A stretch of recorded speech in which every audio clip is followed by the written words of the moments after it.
In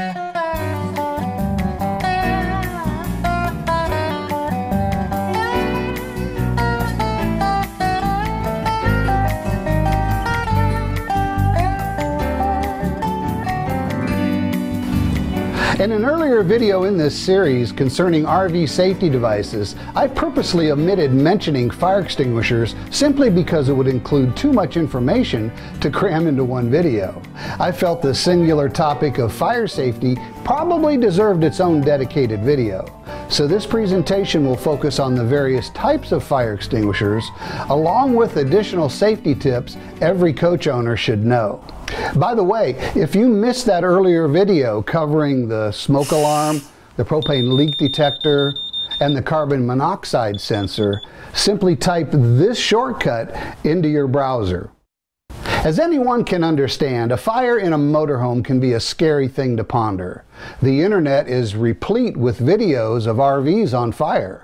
Just as in residential homes, fire prevention is paramount. It's one thing to have an abundance of fire extinguishers on board, but it's more important to do everything in your power to prevent a fire from happening in the first place. It's been stated that the majority of motorhome fires originate in the engine compartment. Another cause can be attributed to underinflated tires or overheated brakes. Some begin within the 12-volt wiring system, or perhaps at a fouled or faulty propane appliance. Regardless of the origin, here are a few maintenance tasks you can perform to reduce the chance of a fire in your rig. Inspect the engine area often and keep it clean. Look for oil, fuel, and coolant leaks. Check all hoses and connections. Take a look under the motorhome from time to time to check for any fluid that may be dripping. The same at the onboard generator. Close scrutiny is important. Be sure the tires are inflated to the proper pressure. Have the loaded coach weighed by a recognized organization using individual tire scales. According to Walter Cannon at the RV Safety and Education Foundation, underinflation is the #1 cause of tire failure, which leads to overheating and a possible fire or catastrophic failure. Clean and service the appliances annually. Have the propane system tested and be sure all the onboard safety devices are in good working order. There are a couple of videos in this series addressing these very areas. Check all electrical connections. Concerning electrical equipment, my favorite saying is clean, dry, and tight. Loose or oxidized contacts and connections, moisture intrusion, damaged insulation can all lead to problems. Be sure all battery charging devices are within spec and avoid overcharging the battery bank and keep the batteries clean. The same for the 120-volt AC system. Connections, circuit breakers, junction boxes, the shore cord, anywhere where a wire terminates or connects to another wire, all must remain clean, dry, and tight. Whenever possible, avoid using an extension cord or these electrical reducing adapters or dog bones. As important as fire safety is, the NFPA standards only call for one fire extinguisher to be delivered with each motorhome, a single 10 BC extinguisher that must be mounted near the door. Most will be these inexpensive dry chemical extinguishers. It's my opinion that the one mounted here by the entry door only gives you a reason to pause and reassess the situation. But just for a moment, as you quickly move away from the coach and begin dialing 911 and your insurance agent. If a fire had started inside the coach, it's doubtful you'll grab this one and run back in. In most cases, you only have mere seconds to evacuate. Now, this is not meant to frighten you, but myself and other fire prevention experts agree. All coach owners should certainly have more than just the one fire extinguisher mounted near the entry door. Mac the Fire Guy recommends at least 5 fire extinguishers, and I have to agree. There should also be one in the kitchen, one in the bedroom, one in the engine area, and one in an unlocked outside storage bay. Maybe one in the towed vehicle if you travel with one. I'd even suggest one right beside the driver's seat. Can you truly have too many? The one in the exterior storage compartment should be mounted in the bay nearest the escape window when possible. That way, if you must evacuate through the escape egress, that fire extinguisher will be closer at hand.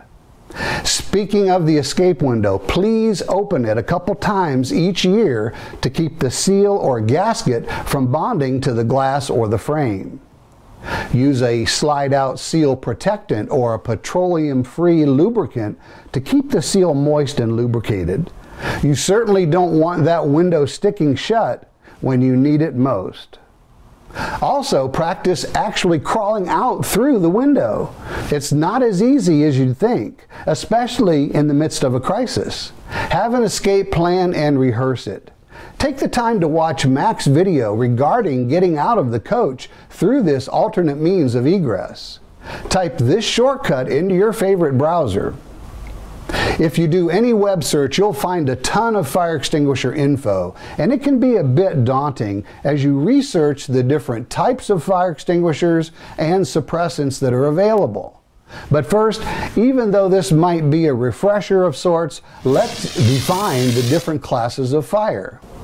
A Class A fire consumes solid combustibles like wood products, clothing, plastics, paper, fabrics, cardboard, basically all the common stuff you'd find in anyone's motorhome.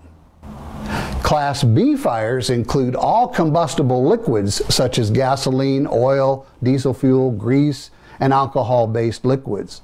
A Class C fire is an electrical fire, specifically one on an energized hot circuit. You might be familiar with that distinct odor of melting insulation, right? A Class D fire consists of burning metals such as powdered aluminum, magnesium, uranium alloy, and such. It's not really applicable to the RVing lifestyle. Class K fire is a classification reserved for large quantities of restaurant kitchen appliances, which mandates this special rating for an extinguisher. Usually, coach owners need to be prepared only for Class A, B, and C fires. This is the common everyday 10BC fire extinguisher that ships with the coach. It's usually filled with a dry chemical powder, typically sodium bicarbonate, propelled by compressed nitrogen. 10BC. So what do these numbers and letters actually mean? The 10 signifies it's large enough to cover a 10 square foot area. Certainly not much if you have a big coach. And towables only require a 5BC, enough for only 5 square feet regardless of the length. Yikes! BC means it's applicable to both Class B and Class C fires. Most will display these symbols or illustrations. Even though they are inexpensive, there are significant drawbacks to having this be your sole source of protection. Over time, the powder can settle to the bottom of the container, becoming compacted and useless unless agitated a couple times each year. Some people recommend whacking it with a rubber mallet or simply applying a vigorous shaking. Predominantly, you see this type of extinguisher mounted vertically, accentuating the problem of the powder becoming caked onto the bottom. Personally, I like to see a dry powder extinguisher mounted horizontally if possible. That way, all you have to do is rotate it in its bracket once a month or so. Another drawback, once deployed, the baking soda-like powder will leave a mess to clean up. It's also quite toxic for pets, and it will deposit a corrosive layer that can wreak havoc with electrical components. Even though it can be used on a Type C electrical fire, chances are you'll end up replacing any electrical component exposed to this suppressant. Other types of fire extinguishers include water, halon, and carbon dioxide. Some halon is no longer available because of its dangerous toxicity levels. But other new types of clean agent gas extinguishers, however, are readily available, environmentally friendly, and useful in a motorhome environment. The newest and most effective clean agent suppressant is called HFC 227EA. Deployed as a liquid, it vaporizes quickly to completely blanket and starve the fire of its required oxygen. No oxygen, no fire. We're probably all familiar with the fire triangle: fuel, heat, and oxygen. Take away any one and the fire is eliminated. With its automatic temperature-activated trigger, this one is perfect for mounting behind an absorption refrigerator. Halotron, another derivative of halon, is also available in an extinguisher, but it's expensive. A 10 BC container is well over $300. The opinion of many safety experts is that for the best all-around use in and on any RV, a foam type of extinguisher is the way to go. Perfect for motorhomes since they are available in a myriad of configurations from handheld to multi-nozzle, automatic units installed in the engine compartment. Great stuff. Filled with designer foams, these high-tech types of foam suppressants are rated for Class A, B, and C fires, and they do not leave an expensive, messy cleanup. Plus, being non-toxic and non-corrosive, they are completely safe around kids, pets, wiring, and mechanical gear. The blanket of foam they produce completely smothers the oxygen from the fire, as all foam suppressants do, but it also emulsifies the carbon component. The foam separates the carbon molecules from the burning fuel and encapsulates them, thereby removing carbon from the equation altogether. With the carbon molecules isolated, the fire cannot reignite. A perfect recommendation for an automatic fire suppressant system in the engine bay. Remember, most motorhome fires start near the engine. To read about an engine compartment installation by FMCA technical writer Mark Quasius, take a look back at the January 2016 issue of Family Motor Coaching. Another effective method of extinguishing an engine fire is by using a fine mist of water vapor to quickly knock the flames down. I had the opportunity to interview Fogmaker North America at a recent FMCA convention and saw their system in action. Just another system to consider. You can watch the complete interview by typing this shortcut into your browser.